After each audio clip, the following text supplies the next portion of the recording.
Olá, saudações a você, querido inscrito e ouvinte, que está a prestigiar o meu trabalho. Na audição de hoje um conto de Machado de Assis, nomeado O Espelho. Publicado no ano de 1882. Por gentileza, se o meu trabalho lhe trouxe agrado, deixe seu like e se inscreva no canal. Caso obteve uma experiência de desagrado, deixe nos comentários, pois a vossa avaliação será considerada e aplicada. Desde já, agradeço pela preferência e desejo-lhe uma excelente audição. O Espelho.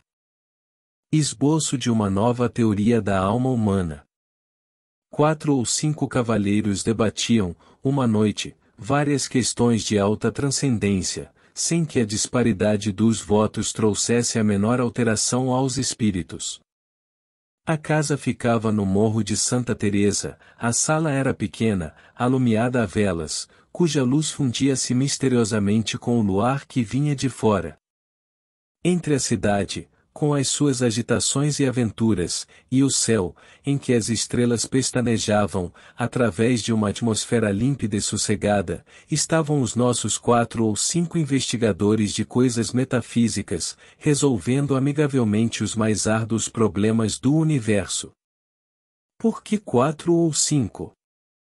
Rigorosamente eram 4 os que falavam, ou mais, além deles, havia na sala um quinto personagem, calado, pensando, cochilando, cuja espórtula no debate não passava de um ou outro resmungo de aprovação.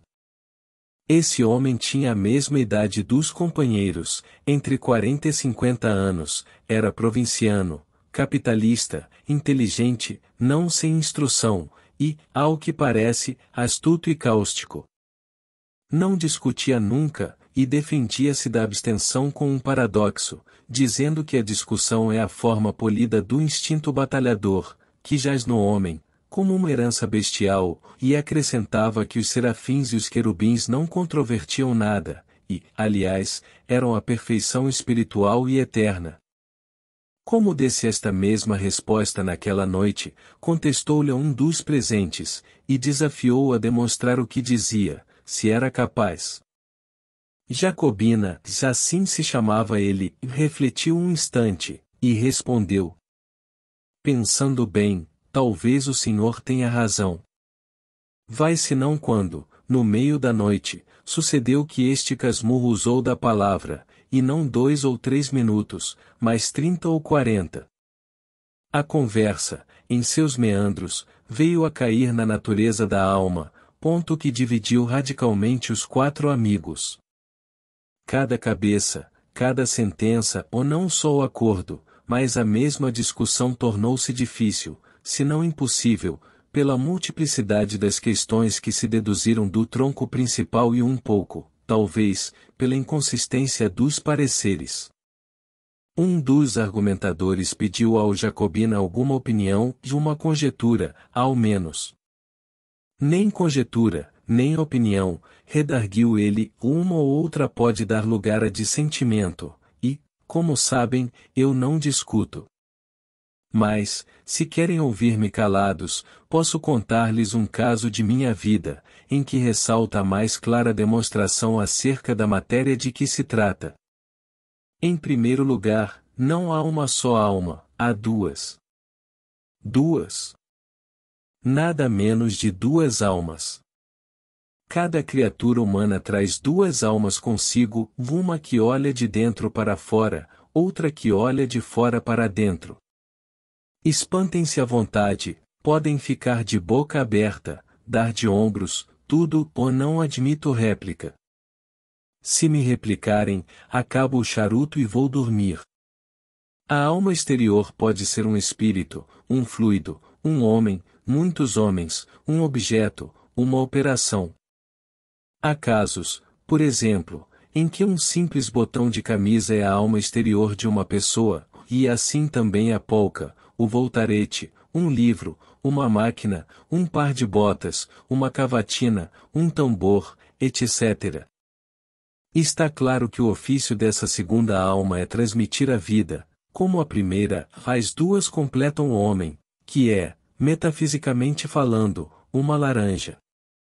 Quem perde uma das metades, perde naturalmente metade da existência, e casos há, não raros, em que a perda da alma exterior implica da existência inteira.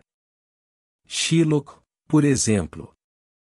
A alma exterior daquele judeu eram os seus ducados, perdê-los equivalia a morrer. Nunca mais verei o meu ouro, diz ele a Tubal, é um punhal que me enterras no coração. Vejam bem esta frase, a perda dos ducados, alma exterior, era a morte para ele. Agora, é preciso saber que a alma exterior não é sempre a mesma. Não. Não, senhor, muda de natureza e de estado.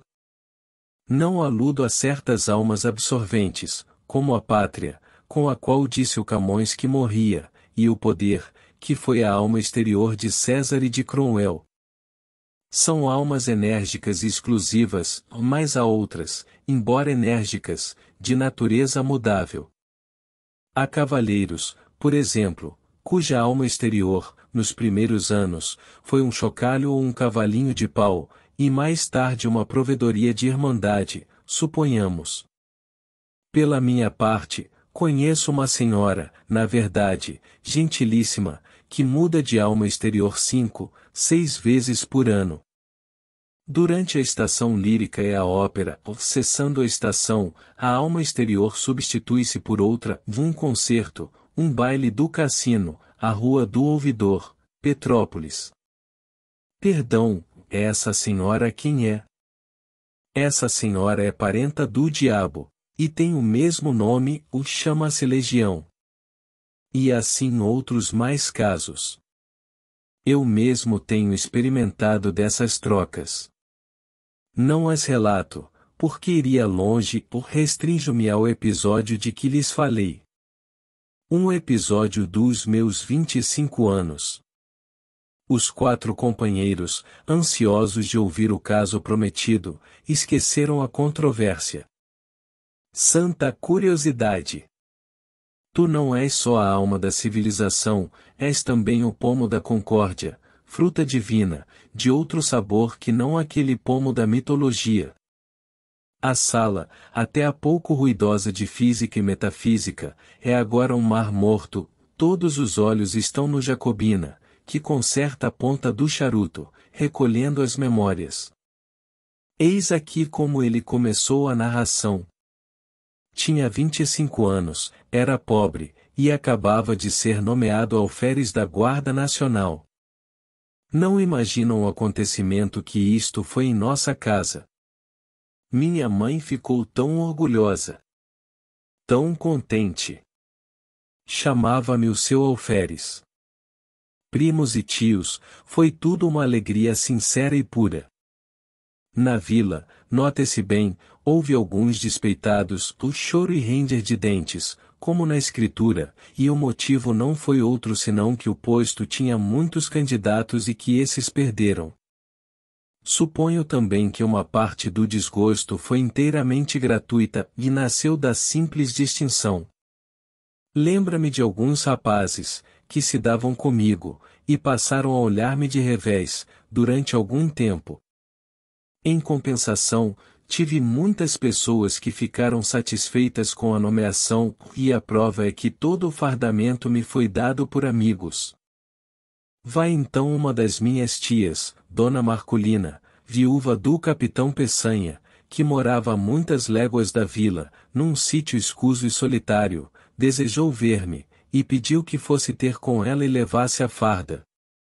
Fui, acompanhado de um pajem, que daí a dias tornou à vila, porque a tia Marculina, apenas me pilhou no sítio, escreveu a minha mãe dizendo que não me soltava antes de um mês, pelo menos. E abraçava-me. Chamava-me também o seu alferes. Achava-me um rapagão bonito. Como era um tanto patusca, chegou a confessar que tinha inveja da moça que houvesse de ser minha mulher. Jurava que em toda a província não havia outro que me pusesse o pé adiante. E sempre alferes, era alferes para cá, alferes para lá, alferes a toda hora. Eu pedia-lhe que me chamasse Joãozinho, como dantes, e ela abanava a cabeça, bradando que não, que era o senhor Alferes. Um cunhado dela, irmão do finado Peçanha, que ali morava, não me chamava de outra maneira. Era o senhor Alferes, não por gracejo, mas a sério, e à vista dos escravos, que naturalmente foram pelo mesmo caminho. Na mesa tinha eu o melhor lugar, e era o primeiro servido. Não o imaginam. Se lhes disser que o entusiasmo da tia Marculina chegou ao ponto de mandar pôr no meu quarto um grande espelho, obra rica e magnífica, que destoava do resto da casa, cuja mobília era modesta e simples. Era um espelho que lhe dera a madrinha, e que esta herdara da mãe, que o comprará a uma das fidalgas vindas em 1808 com a corte de Dom João VI.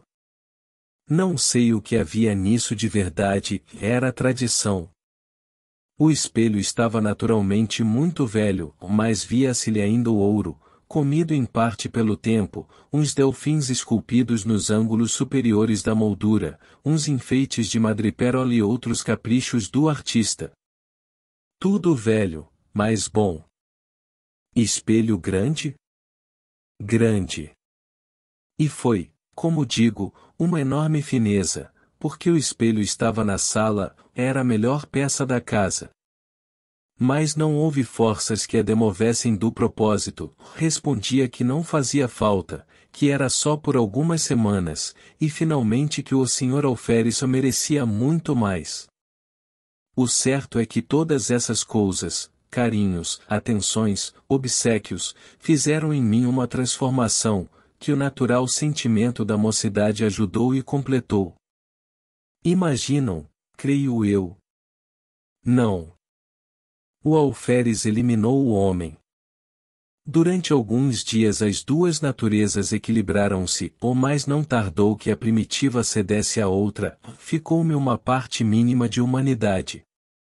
Aconteceu então que a alma exterior, que era dantes o sol, o ar, o campo, os olhos das moças, mudou de natureza, e passou a ser a cortesia e os rapapéis da casa, tudo o que me falava do posto, nada do que me falava do homem. A única parte do cidadão que ficou comigo foi aquela que entendia com o exercício da patente, a outra dispersou-se no ar e no passado. Custa-lhes acreditar, não? Custa-me até entender, respondeu um dos ouvintes. Vai entender. Os fatos explicarão melhor os sentimentos, os fatos são tudo. A melhor definição do amor não vale um beijo de moça namorada, e, se bem me lembro, um filósofo antigo demonstrou o movimento andando. Vamos aos fatos. Vamos ver como, ao tempo em que a consciência do homem se obliterava, a do Alferes tornava-se viva e intensa. As dores humanas, as alegrias humanas, se eram só isso, mal obtinham de mim uma compaixão apática ou um sorriso de favor. No fim de 3 semanas, era outro, totalmente outro. Era exclusivamente Alferes. Ora, um dia recebeu a tia Marculina uma notícia grave, uma de suas filhas, casada com um lavrador residente dali a 5 léguas, estava mal e à morte. Adeus, sobrinho. Adeus, Alferes. Era mãe extremosa, armou logo uma viagem, pediu ao cunhado que fosse com ela, e a mim que tomasse conta do sítio. Creio que, se não fosse a aflição, disporia o contrário, ou deixaria o cunhado e iria comigo. Mas o certo é que fiquei só, com os poucos escravos da casa. Confesso-lhes que desde logo senti uma grande opressão, alguma coisa semelhante ao efeito de 4 paredes de um cárcere, subitamente levantadas em torno de mim. Era a alma exterior que se reduzia, e estava agora limitada a alguns espíritos boçais. O Alferes continuava a dominar em mim, embora a vida fosse menos intensa, e a consciência mais débil. Os escravos punham uma nota de humildade nas suas cortesias, que de certa maneira compensava a afeição dos parentes e a intimidade doméstica interrompida. Notei mesmo, naquela noite, que eles redobravam de respeito, de alegria, de protestos. Nhô Alferes, de minuto a minuto, o Nhô Alferes é muito bonito, o Nhô Alferes há de ser coronel, o Nhô Alferes há de casar com moça bonita, filha de general, ou um concerto de louvores e profecias, que me deixou estático. Ah! Pérfidos! Mal podia eu suspeitar a intenção secreta dos malvados. Matá-lo? Antes assim fosse. Coisa pior. Ouçam-me. Na manhã seguinte achei-me só. Os velhacos, seduzidos por outros, ou de movimento próprio, tinham resolvido fugir durante a noite, e assim fizeram. Achei-me só, sem mais ninguém, entre quatro paredes, diante do terreiro deserto e da roça abandonada. Nenhum fôlego humano. Corri a casa toda, a senzala, tudo, ninguém, um molequinho que fosse. Galos e galinhas tão somente, um par de mulas, que filosofavam a vida, sacudindo as moscas, e 3 bois. Os mesmos cães foram levados pelos escravos. Nenhum ente humano. Parece-lhes que isto era melhor do que ter morrido? Era pior. Não por medo, juro-lhes que não tinha medo, era um pouco atrevidinho, tanto que não senti nada, durante as primeiras horas. Fiquei triste por causa do dano causado à tia Marculina, fiquei também um pouco perplexo, não sabendo se devia ir ter com ela, para lhe dar a triste notícia, ou ficar tomando conta da casa. Adotei o segundo alvitre, para não desamparar a casa, e porque, se a minha prima enferma estava mal, eu ia somente aumentar a dor da mãe, sem remédio nenhum, ou finalmente, esperei que o irmão do tio Peçanha voltasse naquele dia ou no outro, visto que tinha saído havia já 36 horas. Mas a manhã passou sem vestígio dele, à tarde comecei a sentir a sensação como de pessoa que houvesse perdido toda a ação nervosa, e não tivesse consciência da ação muscular. O irmão do tio Peçanha não voltou nesse dia, nem no outro, nem em toda aquela semana. Minha solidão tomou proporções enormes.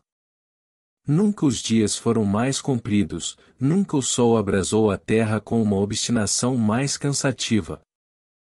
As horas batiam de século a século no velho relógio da sala, cuja pêndula, tic-tac, feria minha alma interior, como um piparote contínuo da eternidade.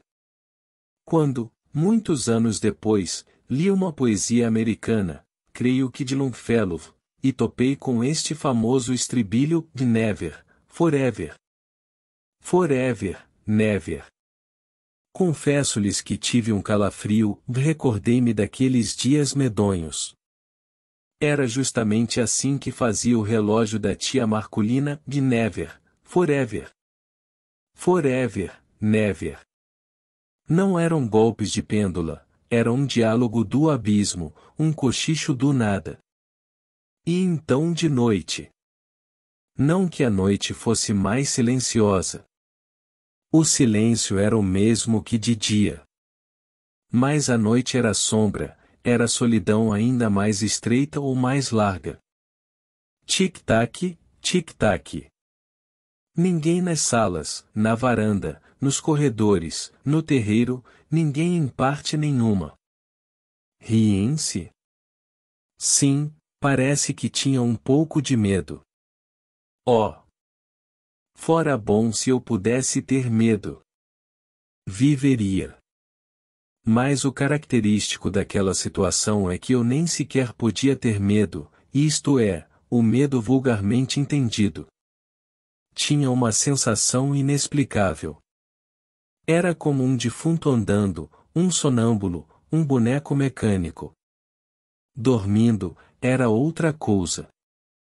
O sono dava-me alívio, não pela razão comum de ser irmão da morte, mas por outra. Acho que posso explicar assim esse fenômeno do sono, eliminando a necessidade de uma alma exterior, deixava atuar a alma interior. Nos sonhos, fardava-me orgulhosamente, no meio da família e dos amigos, que me elogiavam o garbo, que me chamavam alferes, vinha um amigo de nossa casa, e prometia-me o posto de tenente, outro de capitão ou major, e tudo isso fazia-me viver. Mas quando acordava, dia claro, esvaía-se com o sono a consciência do meu ser novo e único, porque a alma interior perdia a ação exclusiva, e ficava dependente da outra, que teimava em não tornar. Não tornava. Eu saía fora, a um lado e outro, a ver se descobria algum sinal de regresso. Sou Eurane, N voz tu rien, re, un venir. Nada, coisa nenhuma, tal qual como na lenda francesa. Nada mais do que a poeira da estrada e o capinzal dos morros. Voltava para casa, nervoso, desesperado, estirava-me no canapé da sala. Tic-tac, tic-tac. Levantava-me, passeava, tamborilava nos vidros das janelas, assobiava. Em certa ocasião lembrei-me de escrever alguma coisa, um artigo político, um romance, uma ode, ou não escolhi nada definitivamente, e sentei-me e tracei no papel algumas palavras e frases soltas, para intercalar no estilo. Mas o estilo, como tia Marculina, deixava-se estar. Sou Eurane. Coisa nenhuma. Quando muito via negrejar a tinta e alvejar o papel. Mas não comia? Comia mal, frutas, farinha, conservas, algumas raízes tostadas ao fogo, mas suportaria tudo alegremente, se não for a terrível situação moral em que me achava. Recitava versos, discursos, trechos latinos, liras de Gonzaga, oitavas de Camões, décimas, uma antologia em 30 volumes. Às vezes fazia ginástica, outra dava beliscões nas pernas, mas o efeito era só uma sensação física de dor ou de cansaço, e mais nada. Tudo silêncio, um silêncio vasto, enorme, infinito, apenas sublinhado pelo eterno tic-tac da pêndula. Tic-tac, tic-tac. Na verdade, era de enlouquecer. Vão ouvir coisa pior. Convém dizer-lhes que, desde que ficará só, não olhara uma só vez para o espelho. Não era abstenção deliberada, não tinha motivo, era um impulso inconsciente, um receio de achar-me um e dois, ao mesmo tempo, naquela casa solitária, e se tal explicação é verdadeira, nada prova melhor a contradição humana, porque no fim de 8 dias deu-me na veneta de olhar para o espelho com o fim justamente de achar-me dois. Olhei e recuei.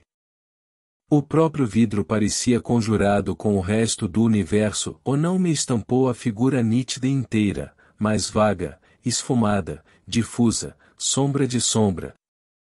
A realidade das leis físicas não permite negar que o espelho reproduziu-me textualmente, com os mesmos contornos e feições, assim devia ter sido. Mas tal não foi a minha sensação. Então tive medo, ou atribuí o fenômeno à excitação nervosa em que andava, receei ficar mais tempo, e enlouquecer. Vou-me embora, disse comigo. E levantei o braço com um gesto de mau humor, e ao mesmo tempo de decisão, olhando para o vidro, o gesto lá estava, mais disperso, esgaçado, mutilado. Entrei a vestir-me, murmurando comigo, tossindo sem tosse, sacudindo a roupa com estrépito, afligindo-me a frio com os botões, para dizer alguma coisa. De quando em quando, olhava furtivamente para o espelho, a imagem era a mesma difusão de linhas, a mesma decomposição de contornos. Continuei a vestir-me. Subitamente por uma inspiração inexplicável, por um impulso sem cálculo, lembrou-me. Se forem capazes de adivinhar qual foi a minha ideia. Diga. Estava a olhar para o vidro, com uma persistência de desesperado, contemplando as próprias feições derramadas e inacabadas, uma nuvem de linhas soltas, informes, quando tive o pensamento. Não são capazes de adivinhar. Mas, diga. Lembrou-me vestir a farda de alferes. Vestia, aprontei-me de todo, e, como estava defronte do espelho, levantei os olhos, e... Não lhes digo nada, o vidro reproduziu então a figura integral, ou nenhuma linha de menos, nenhum contorno diverso, era eu mesmo, o alferes, que achava, enfim, a alma exterior. Essa alma ausente com a dona do sítio, dispersa e fugida com os escravos, ei-la recolhida no espelho.